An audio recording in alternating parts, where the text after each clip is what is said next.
ಪ್ರಧಾನಿ ನರೇಂದ್ರ ಮೋದಿ ಅವರ ಆಹ್ವಾನದ ಮೇರೆಗೆ ಯುನೈಟೆಡ್ ಅರಬ್ ಎಮಿರೇಟ್ಸ್ನ ಅಧ್ಯಕ್ಷ Sheikh Mohammed bin Zayed Al Nahyan ಇಂದು ಅಧಿಕೃತ ಭೇಟಿಗಾಗಿ ಭಾರತಕ್ಕೆ ಆಗಮಿಸಿದರು. ದೆಹಲಿ ವಿಮಾನ ನಿಲ್ದಾಣದಲ್ಲಿ ಪ್ರಧಾನಿ ನರೇಂದ್ರ ಮೋದಿ ಅವರು ಯುಎಇ ಅಧ್ಯಕ್ಷರಿಗೆ ಔಪಚಾರಿಕ ಸ್ವಾಗತ ಕೋರುವ ಮೂಲಕ ವಿಶೇಷವಾಗಿ ಬರಮಾಡಿಕೊಂಡರು. ಈ ಸಂದರ್ಭದಲ್ಲಿ ಭದ್ರತಾ ಪಡೆಗಳಿಂದ ಗೌರವ ರಕ್ಷೆ ನೀಡಲಾಯಿತು.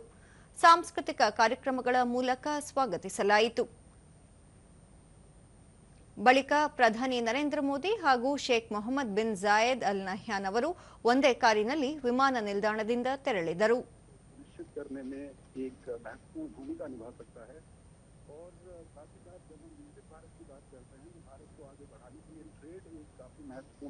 तो आज की तारीख में कई सारे देश हैं जो भारत के रक्षा उद्योग में अपना इंटरेस्ट दिखाते हैं, भारत के रक्षा उपकरणों में अपना इंटरेस्ट दिखाते हैं, जो भारत में ही बने हैं.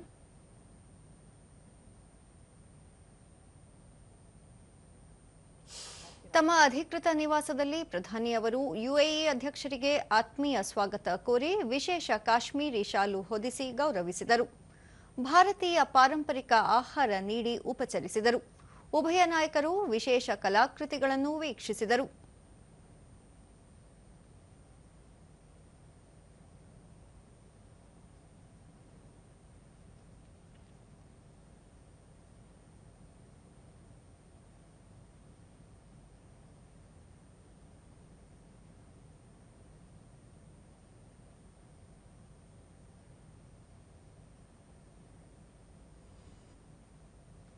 ಈ ಕುರಿತು ಪ್ರಧಾನಿ ತಮ್ಮ ಸಾಮಾಜಿಕ ಮಾಧ್ಯಮ ಖಾತೆಯಲ್ಲಿ ವಿವರ ಹಂಚಿಕೊಂಡಿದ್ದು, ವಿಮಾನ ನಿಲ್ದಾಣಕ್ಕೆ ತೆರಳಿ ಯುಎಇ ಅಧ್ಯಕ್ಷರಾದ ನನ್ನ ಸಹೋದರನನ್ನು ಬರಮಾಡಿಕೊಂಡಿದ್ದೇನೆ.